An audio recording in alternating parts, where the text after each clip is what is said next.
The story of one eye, two eyes, three eyes.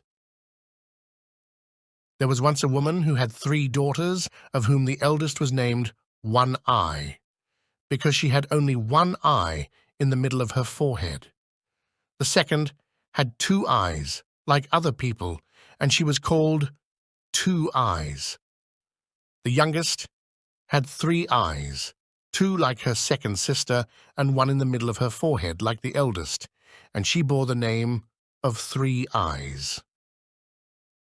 Now, because little Two Eyes looked just like other people, her mother and sisters could not endure her. They said to her, "You are not better than common folks with your 2 eyes. You don't belong to us." So they pushed her about and threw all their old clothes to her for her to wear, and gave her only the pieces that were left to eat, and did everything that they could to make her miserable. It so happened that little Two Eyes was sent into the fields to take care of the goats, and she was often very hungry, although her sisters had as much as they liked to eat. So one day she seated herself on a mound in the field and began to weep and cry so bitterly that 2 little rivulets flowed from her eyes. Once, in the midst of her sorrow, she looked up and saw a woman standing near her who said, "What are you weeping for, little Two Eyes?" "I cannot help weeping," she replied, "for because I have 2 eyes, like other people, my mother and sisters cannot bear me. They push me about from one corner to another, and make me wear their old clothes, and give me nothing to eat but what is left, so that I am always hungry.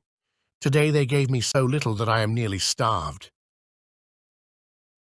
"Dry up your tears, little Two Eyes," said the wise woman. "I will tell you something to do which will prevent you from ever being hungry again. You have only to say to your own goat, 'Little goat, if you're able, pray deck out my table,' and immediately there will be a pretty little table before you full of all sorts of good things for you to eat as much as you like. And when you have had enough, and you do not want the table any more, you need only say, 'Little goat, when you're able, remove my nice table,' and it will vanish from your eyes." Then the wise woman went away. "Now," thought little Two Eyes, "I will try if what she says is true, for I am very hungry." So she said, "Little goat, if you're able, pray deck out my table." The words were scarcely spoken when a beautiful little table stood really before her. It had a white cloth and plates and knives and forks and silver spoons, and such a delicious dinner, smoking hot, as if it had just come from the kitchen. Then little Two Eyes sat down and said the shortest grace she knew, "Pray God be our guest for all time. Amen," before she allowed herself to taste anything. But oh, how she did enjoy her dinner, and when she had finished, she said, as the wise woman had taught her, "Little goat, when you're able, remove my nice table." In a moment, the table and everything upon it had disappeared. "That is a pleasant way to keep house," said little Two Eyes, and felt quite contented and happy. In the evening, when she went home with the goat, she found an earthenware dish with some scraps which her sisters had left for her, but she did not touch them. The next morning she went away with the goat, leaving them behind where they had been placed for her. The first and second times that she did so, the sisters did not notice it, but when they found it happened every day, they said one to the other, "There is something strange about little Two Eyes. She leaves her supper every day, and all that has been put for her has been wasted. She must get food somewhere else." So they determined to find out the truth, and they arranged that when Two Eyes took her goat to the field, One Eye should go with her to take particular notice of what she did, and discover if anything was brought for her to eat and drink. So when Two Eyes started with her goat, One Eye said to her, "I am going with you today to see if the goat gets her food properly while you are watching the rest." But Two Eyes knew what she had in her mind. So she drove the goat into the long grass and said, "Come, One Eye, let us sit down here and rest, and I will sing to you." One Eye seated herself, and not being accustomed to walk so far, or to be out in the heat of the sun, she began to feel tired, and as little Two Eyes kept on singing, she closed her one eye and fell fast asleep. When Two Eyes saw this, she knew that One Eye could not betray her, so she said, "Little goat, if you are able, come and deck my pretty table." She seated herself when it appeared, and ate and drank very quickly, and when she had finished, she said, "Little goat, when you are able, come and clear away my table." It vanished in the twinkling of an eye, and then Two Eyes woke up One Eye, and said, "Little One Eye, you are a clever one to watch goats, for while you are asleep, they might be running all over the world. Come, let us go home." So they went to the house, and little Two Eyes again left the scraps on the dish untouched, and One Eye could not tell her mother whether little Two Eyes had eaten anything in the field, for she said to excuse herself, "I was asleep." The next day the mother said to Three Eyes, "You must go to the field this time, and find out whether there is anyone who brings food to little Two Eyes, for she must eat and drink secretly." So when little Two Eyes started with her goat, Three Eyes followed and said, "I am going with you today to see if the goats are properly fed and watched." But Two Eyes knew her thoughts, so she led the goat through the long grass to tire Three Eyes, and at last she said, "Let us sit down here and rest, and I will sing to you, Three Eyes."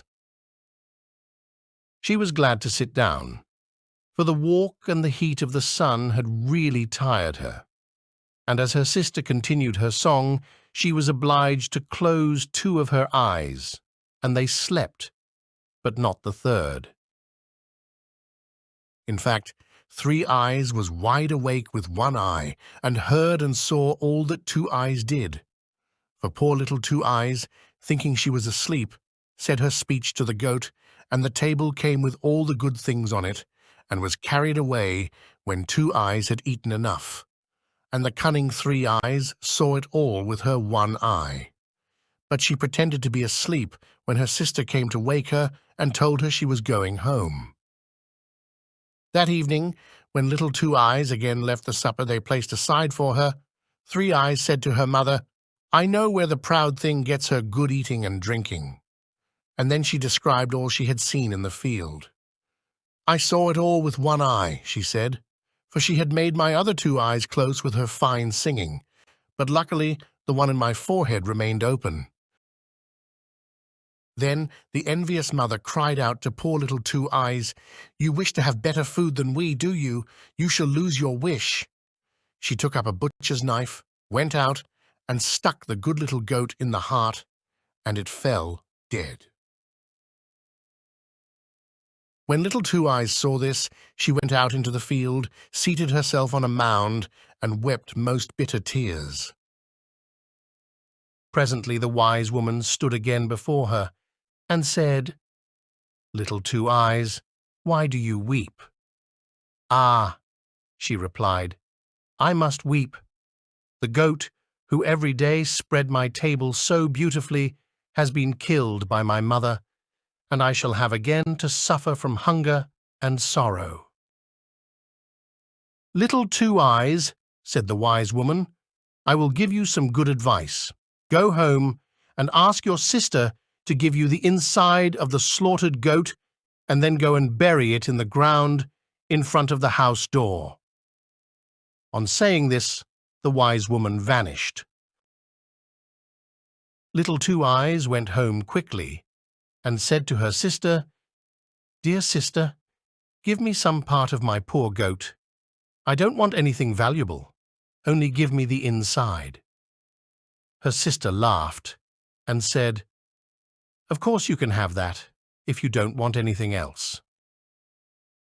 So Little Two Eyes took the inside, and in the evening, when all was quiet, buried it in the ground outside the house door, as the wise woman had told her to do.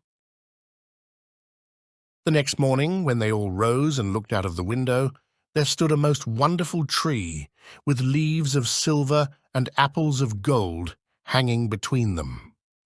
Nothing in the wide world could be more beautiful or more costly. They none of them knew how the tree could come there in one night, excepting Little Two Eyes. She supposed it had grown up from the inside of the goat, for it stood over where she had buried it in the earth. Then said the mother to Little One Eye, "Climb up, my child, and break off some of the fruit from the tree." One Eye climbed up, but when she tried to catch a branch and pluck one of the apples, it escaped from her hand, and so it happened every time she made the attempt, and do what she would, she could not reach one. "Three Eyes," said the mother, "climb up and try what you can do.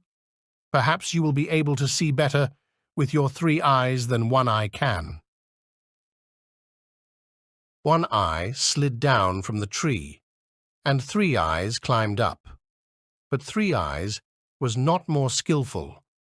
With all her efforts, she could not draw the branches nor the fruit near enough to pluck even a leaf, for they sprang back as she put out her hand. At last, the mother was impatient and climbed up herself, but with no more success, for as she appeared to grasp a branch or fruit, her hand closed upon thin air. "May I try?" said Little Two Eyes. "Perhaps I may succeed." "You indeed," cried her sisters. "You, with your 2 eyes, what can you do?" But 2 Eyes climbed up, and the golden apples did not fly back from her when she touched them, but almost laid themselves on her hand, and she plucked them, one after another, till she carried down her own little apron full. The mother took them from her and gave them to her sisters, as she said Little Two Eyes did not handle them properly, but this was only from jealousy, because Little Two Eyes was the only one who could reach the fruit, and she went into the house, feeling more spiteful to her than ever. It happened that while all 3 sisters were standing under the tree together, a young knight rode by. "Run away, quick, and hide yourself, Little Two Eyes. Hide yourself somewhere, for we shall be quite ashamed for you to be seen." Then they pushed the poor girl in great haste under an empty cask which stood near the tree, and several of the golden apples that she had plucked along with her. As the knight came nearer, they saw he was a handsome man, and presently he halted and looked with wonder and pleasure at the beautiful tree with its silver leaves and golden fruit. At last he spoke to the sisters and asked, "To whom does this beautiful tree belong? If a man possessed only one branch, he might obtain all he wished for in the world." "This tree belongs to us," said the 2 sisters, "and we will break off a branch for you, if you like." They gave themselves a great deal of trouble in trying to do as they offered, but all to no purpose, for the branches and the fruit evaded their efforts and sprung back at every touch. "This is wonderful," exclaimed the knight, "that the tree should belong to you, and yet you are not able to gather even a branch." They persisted, however, in declaring that the tree was their own property. At this moment, Little Two Eyes, who was angry because her sisters had not told the truth, caused 2 of the golden apples to slip out from under the cask, and they rolled on till they reached the feet of the knight's horse. When he saw them, he asked in astonishment where they came from. The two ugly maidens replied that they had another sister, but they dared not let him see her, for she had only 2 eyes, like common people, and was named Little Two Eyes. But the knight felt very anxious to see her, and called out, "Little Two Eyes, come here." Then came Two Eyes, quite comforted, from the empty cask, and the knight was astonished to find her so beautiful. Then he said, "Little Two Eyes, can you break off a branch of the tree for me?" "Oh, yes," she replied, "I can very easily, for the tree belongs to me." And she climbed up, and without any trouble broke off a branch with its silver leaves and golden fruit, and gave it to the knight. He looked down at her as she stood by his horse and said, "Little Two Eyes, what shall I give you for this?" "Ah," she answered, "I suffer from hunger and thirst, and sorrow and trouble, from early morning till late at night. If you would only take me with you and release me, I should be so happy." Then the knight lifted the little maiden on his horse and rode home with her to his father's castle. There she was given beautiful clothes to wear, and as much to eat and drink as she wished, and as she grew up, the young knight loved her so dearly that they were married with great rejoicings. Now, when the two sisters saw Little Two Eyes carried away by the handsome young knight, they were overjoyed at their good fortune. "The wonderful tree belongs to us now," they said. "Even if we cannot break off a branch, yet everybody who passes will stop to admire it and make acquaintance with us, and who knows, we may get husbands after all." But when they rose the next morning, lo, the tree had vanished, and with it all their hopes. And on this very morning, when Little Two Eyes looked out of her chamber window of the castle, she saw, to her great joy, that the tree had followed her. Little Two Eyes lived for a long time in great happiness, but she heard nothing of her sisters, till one day 2 poor women came to the castle to beg for alms. Little Two Eyes saw them, and looking earnestly in their faces, she recognized her 2 sisters, who had become so poor that they were obliged to beg their bread from door to door. But the good sister received them most kindly, and promised to take care of them and give them all they wanted. And then they did indeed repent and feel sorry for having treated her so badly in their youthful days.